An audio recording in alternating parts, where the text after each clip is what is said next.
Boom, Watch fam! What is up, Watch fam, and welcome to episode 125 of Ask TNH. I am Christian from Theo and Harris, and today we're going to be talking about Longines, something they did that was incredible and kind of where I see a bit of a brighter future for them ahead. Let's do a quick wristwatch check before we get into it. I am wearing an infamous watch, a Bulova Royal Oak. There's a debate about this watch as to who designed it. Did Bulova steal it from Audemars Piguet? Did Gerald Genta sell it to both of them and then just go with AP? It's very, very complex. But it was our pleasure to offer this watch for sale. This is one of the best examples I've seen because of the condition. It's unpolished completely. It's not unworn, but it's unpolished, and that was super important to me. So this watch was available for sale at the Theo and Harris watch shop. So be sure to check there regularly, especially on Tuesdays when we release these videos. Okay, so the watch world has been kind of plagued with new releases recently. I don't mean that in a bad way, although I don't think you can use plagued in a positive way. There have been many good things, many bad things, but the example that we're going to be talking about today was from Longines. They released their Flagship Heritage 60th anniversary watch. A no-date dress watch in addition to their Heritage Collection to commemorate the anniversary of the Flagship Collection. Let's talk a little bit for a second about Longines and their Heritage Collection before we get into this watch particularly. The Longines Heritage Collection is not only a good collection, it's not only one of the best collections at its price point, but it is, most importantly to me, the collection, one of the collections in the sub $5,000 price range that has the most potential in the next 3-4 years. And that's huge, because I'm not just looking at this right now or yesterday or tomorrow. I'm looking at this, okay, with the right moves, with the right kind of just decision making, who can actually have a very, very serious upturn in the next couple of years. I think that Longines is absolutely one of those companies. And the reason I say this is because of their Heritage Collection. That's the glimmer of hope that I see. They are not dedicated to making new models, really. The Longines in this Heritage Collection, they are just dedicated to making reissues, modern versions of old, famous, successful watches. Now, let us not forget that Longines was not always a normal kind of like middle-of-the-line, lowish tier brand. Longines was one of the greatest brands in the world. It's just true. I mean, from their flagship to their conquest to their 13ZN, I mean, you're talking about just several seriously, important models. The Ultrachron too. I mean, you can kind of go on and on. They're kind of obscure. They're not necessarily mainstream, brilliant pieces, but they are great watches. There was a time when Longines was probably one of the greatest makers in the world, and that means a lot. So for them to be recognizing that and tapping into the past in this Heritage Collection is very important. Now, do I think that they could be doing a better job as a company? Yes. I think that Longines could cut half of its production. I think that half of their watches are ugly as shit. And really capitalize on this heritage idea and move forward. There's obviously trouble in the world of Swiss watches, right? But there's incredible success being had in the vintage market because people understand that vintage means value.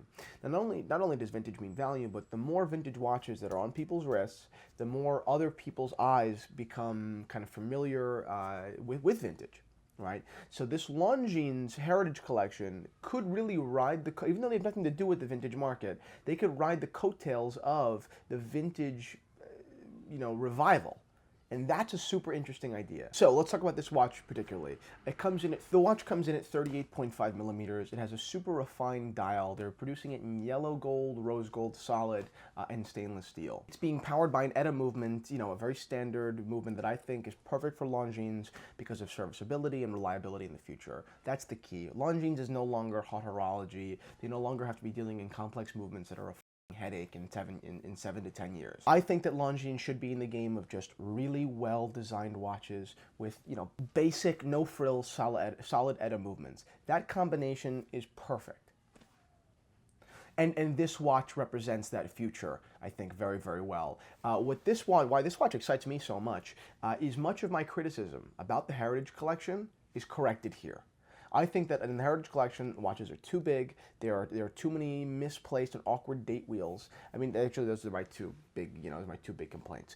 And those are two complaints that I think are genuine problems. And those two complaints would stop me from buying a watch. Or when I see one on someone else's wrist, I always say to myself, that's awesome, but I wish that date wheel wasn't there. Or that's awesome, but I wish it wasn't 43 millimeters, or even 40 sometimes. This watch at 38.5 millimeters gives hope for, let's talk about other watches. The Railroad watch that they recently introduced right there at 40 millimeters. It shouldn't be a 40 millimeter watch. Bring it down to 38.5. And that sounds like a millimeter and a half. That's not a big deal. It is a big deal. Believe me, when you're wearing a watch like that, it makes a difference, especially a watch with just a white dial. It's going to look very, very large. I don't want my Longines Railroad competing in size with the GMT. It shouldn't. They're not similar watches in function. So since the Longines Flagship here, since it corrects that, there is no awkward date wheel, there's no date wheel, there is no oversized case, which is amazing. So this watch, with its 38.5 millimeter case and absence of a date window, corrects all of that. This to me is the kind of future that Longines can go in. Now I want to make my own kind of speculation here, what I think would be really terrific, and I hope that you guys agree. I would love to see the Heritage Collection live on. I would love to see them correct some of their other models, like they've corrected the Flagship here in a beautiful, beautiful way. But second, I would love to see the creation of a couple of more watches in the style of the Heritage Collection. Why can't Longines be the go-to affordable brand with serious heritage that produces right now, retail, some beautiful new models that take from days past. Look at Jaeger LeCoultre pretty recently, just at SIHH. They just released, and Anna, please put the photos, sector dial watches. We haven't seen sector dials in decades. We've been begging for sector dials from manufacturers. We've been collecting them whenever we can get our hands on them, which is basically never because they're so rare and expensive. And Jaeger LeCoultre did it. Longines should have beat them to that.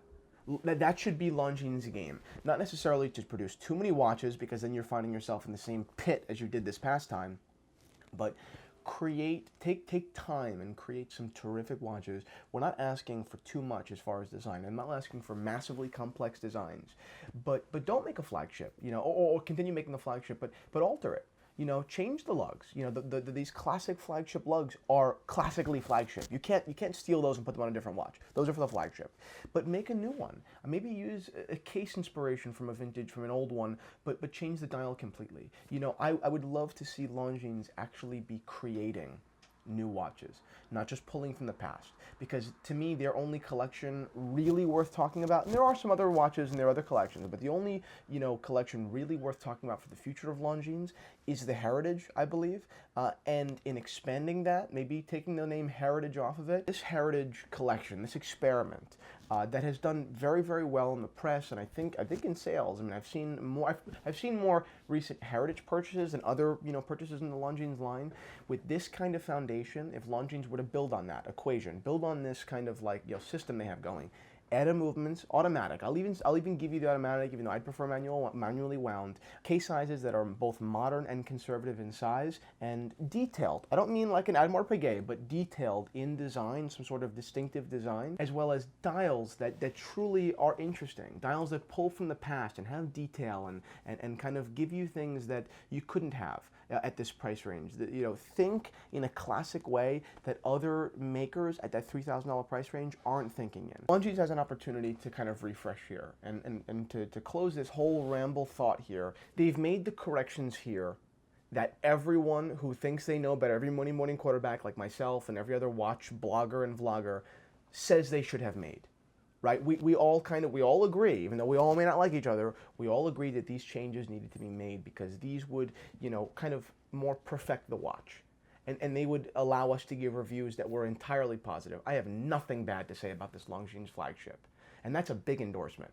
All jokes aside, and there are people out there with much bigger followings than I have that are going to endorse this watch the same. Are they going to pick a little bit of a qualm with this? Yeah, sure, but they're going to endorse this watch. And I think that Longines can use this system and this momentum to genuinely rebuild a terrific, terrific company. I'm so proud of Longines for this watch. To me, it showed an incredible amount of self-reflection in design, and it showed an incredible willingness to listen to consumers, listen to very informed consumers, and genuinely build on their brand and create better watches. I am very, very excited about the future of Longines, and I hope that you are too. Thank you guys so much for watching Ask TNH episode 125. Check out the watches in the watch shop at theoandharris.com because we don't sell reissues, although they're pretty good. We sell the real things. It's vintage, and vintage is better. Period.